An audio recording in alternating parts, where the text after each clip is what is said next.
So what's so special about this blade with the baby blue top? Well, it was designed specifically to cut out intricate cuts in HTV, which is heat transfer vinyl, and regular adhesive vinyl as well. And it really does the job. Let's go take a look at how it works. When you're ready to insert your vinyl blade into the blade carriage, you simply need to open the lock and remove any blade that you have inside. And then with the Brother logo facing you, you want to place it in. Now this should go in very easily. It should just drop in, and then you should be able to close this without a lot of effort. If for some reason it's stiff or you're having trouble closing it, just back out and try again. You may need to, once you drop it, give it a little bit of a tap.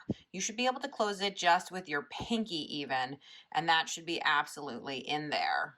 From the home screen, you will go ahead and choose your design that you want to cut out of vinyl. And then you can resize it however you'd like.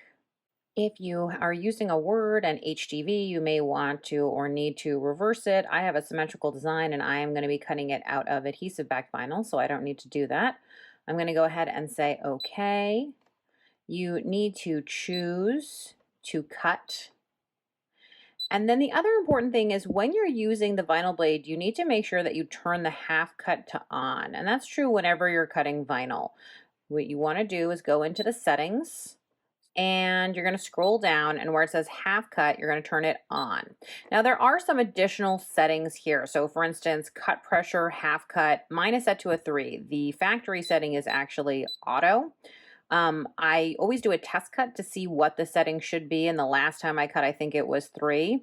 So I'm going to try it again at 3, but you should start at auto and see how that goes for you. You can turn the weeding box on or off. And you can even change the weeding box spacing. One quick note I want to make is if I scroll up, you'll see there's something here that says cut pressure, but it doesn't say half cut. Now this is just for the regular blade. This won't affect anything when you have the half cut on. So you want to make sure that you are adjusting the cut pressure for the half cut.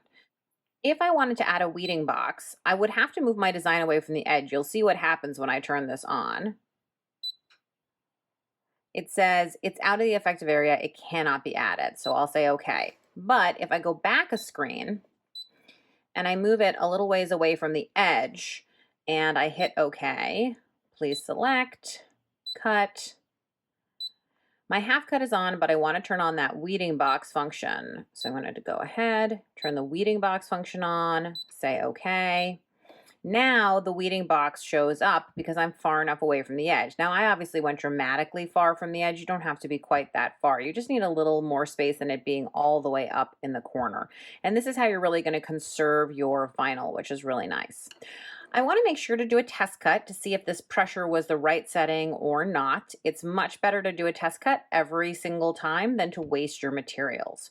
So let me go ahead and load some materials, and then we'll press test and get started. So I've loaded in a mat which has some vinyl on it. I'm going to go ahead and press test. I'm going to move my test cat so it's just in the corner of my weeding box there, and I'm going to say start. So the machine is only going to cut that tiny little triangle out so that I can see if the settings are correct. So I have my hook tool and I want to see if this triangle pops out easily. And it does. The other thing I want to see is, did the paper get cut through? And it didn't, which is great. That's exactly what a half cut is I'm cutting halfway through, just through the vinyl and the adhesive and not through the paper backing. So since it cut properly, I'm going to go ahead and press start. If yours didn't, you can press test again, and you can also watch my video on how to do a test cut.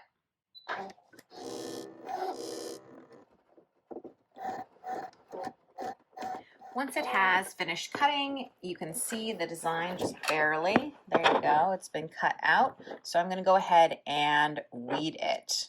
So you can see that what the weeding box does is that it allows you to not have to pull away all this excess vinyl, which would be a waste. Instead, the little box around it makes it super easy.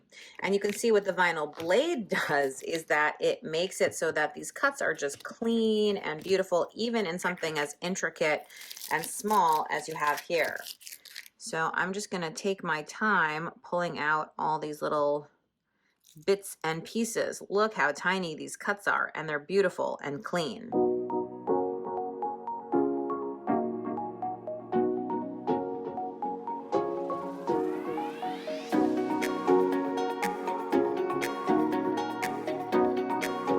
Now that I have weeded my vinyl, I'm just going to cut right inside that weeding box.